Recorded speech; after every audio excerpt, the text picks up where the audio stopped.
Halo, perkenalkan nama saya Inalet Sama, NIM 2201080050 dari kelas Ekonomi 1A, Program Studi Pendidikan Ekonomi, Fakultas Keguruan dan Ilmu Pendidikan, Universitas Nusa Cendana Kupang. Di sini pembuatan video ini untuk memenuhi tugas UTS mata kuliah pengantar ilmu ekonomi. Materi yang saya akan jelaskan yaitu mengenai pasar monopolistik.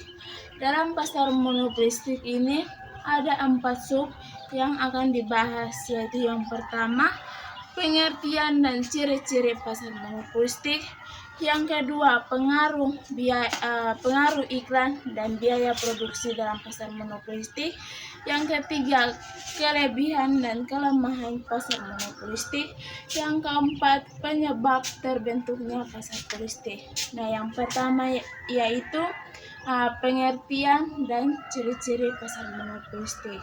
Yang pertama, pengertian pasar monopolistik. Sebelum kita masuk dalam pengertian monopolistik, kita lihat dulu apa itu pasar. Pasar adalah suatu tempat di mana terdapat penjual dan pembeli untuk melakukan transaksi jual beli barang atau jasa. Di sini dari definisi pasar tersebut kita bisa lihat bahwa pasar monopolistik adalah suatu pasar yang di dalamnya terdapat banyak produsen dalam menghasilkan barang yang sama, tetapi masing-masing pada barang tersebut mempunyai perbedaan pada beberapa aspek. Pasar monopolistik ini juga disebut sebagai pasar persaingan sempurna. Yang kedua itu ciri-ciri pasar monopolistik. Ciri-ciri pasar monopolistik itu ada 5, yaitu yang pertama terdapat banyak produsen atau penjual. Pada pasar monopolistik terdapat banyak sekali produsen atau penjual di dalamnya. Setiap produsen mempunyai skala produk yang sama pada produsen yang lainnya. Yang kedua itu terdapat diferensiasi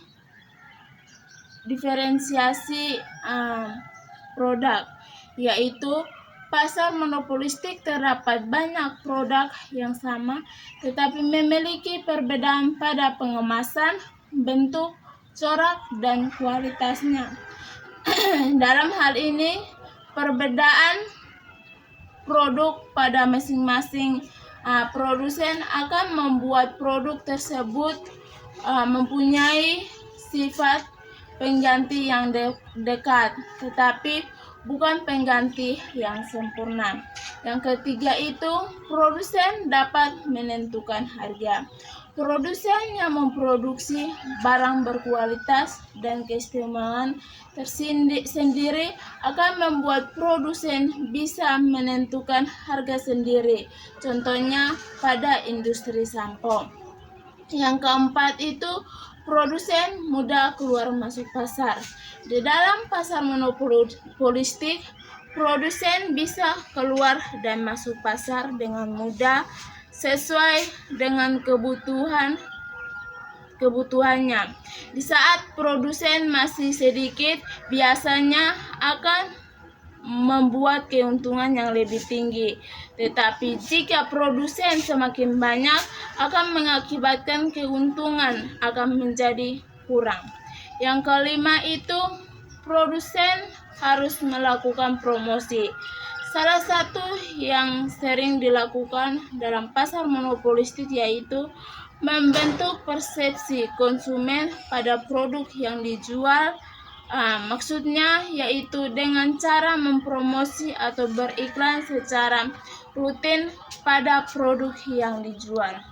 Baik yang kedua itu pengaruh iklan dan biaya produksi dalam pasar monopolistik. Dalam pasar monopolistik, setiap perusahaan memiliki keunikannya masing-masing. Ini membuktikan bahwa pasar monopolistik tidak bersaing untuk harga. Persaingan di pasar monopolistik ini meliputi diferensiasi produk dan promosi.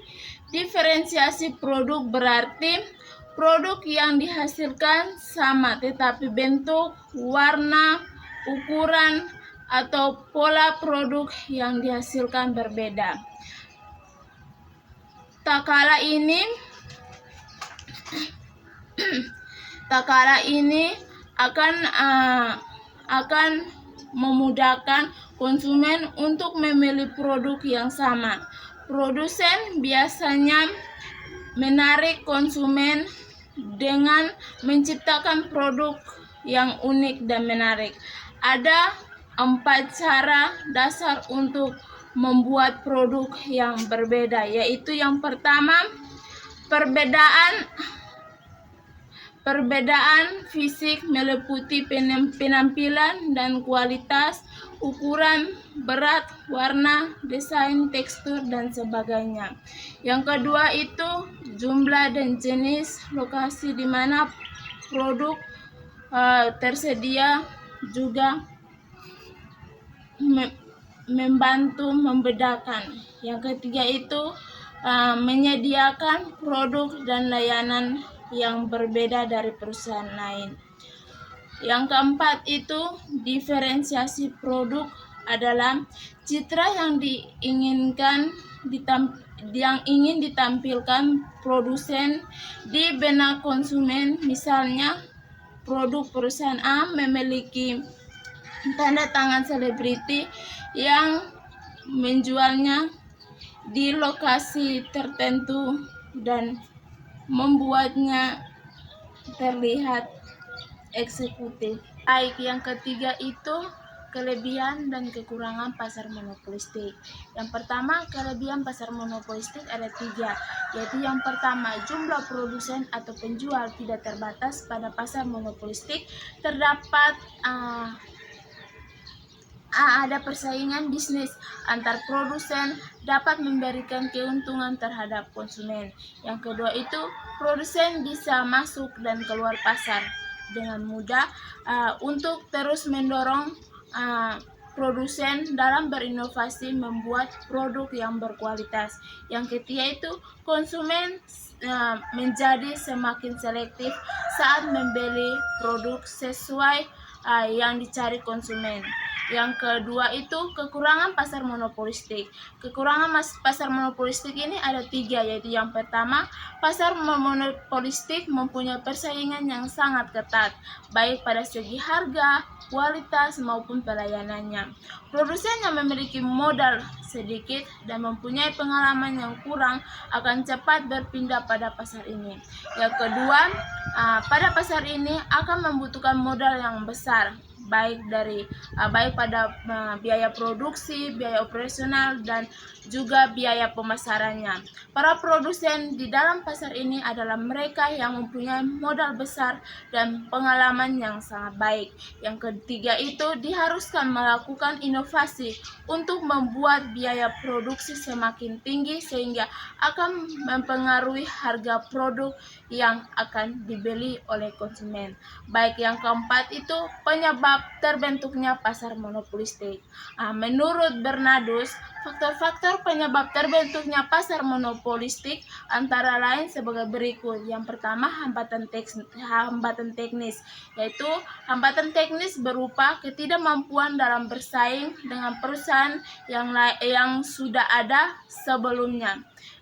Kelebihan secara teknis ini dipicu oleh 3 hal, antara lain yang pertama, perusahaan mempunyai kemampuan dan pengetahuan khusus sehingga dapat memproduksi dengan sangat efisien. Yang kedua, tingginya tingkat efisiensi membuat perusahaan monopolistik memiliki kurva biaya yang menurun. Semakin besar kuantitas produksi, biaya marginal akan semakin menurun. Akibatnya biaya produksi per unit semakin rendah. Yang ketiga itu perusahaan memiliki kemampuan mengontrol sumber faktor produksi, baik berupa sumber daya alam, sumber daya manusia, maupun lokasi produksi. Yang kedua itu hambatan legalitas. Hambatan legalitas menurut undang-undang dan hak khusus. Daya monopolistik tidak dimiliki oleh setiap perusahaan. Umumnya ada perusahaan yang tidak efisiensi tetapi mempunyai daya monopoli. Hal itu bisa saja terjadi karena secara hukum mereka diberi hak monopolistik di Indonesia. Yang kedua itu hak paten atau hak cipta. Tidak semua monopolistik berdasarkan hukum atau undang-undang yang mengakibatkan inefisiensi hak paten atau hak cipta. Misalnya, orang yang melakukan suatu penemuan akan memiliki hak monopolistik atas penemuannya. Baik, ini presentasi dari pasar monopolistik. Jika ada kesalahan kata, saya meminta maaf dan saya ucapkan terima kasih.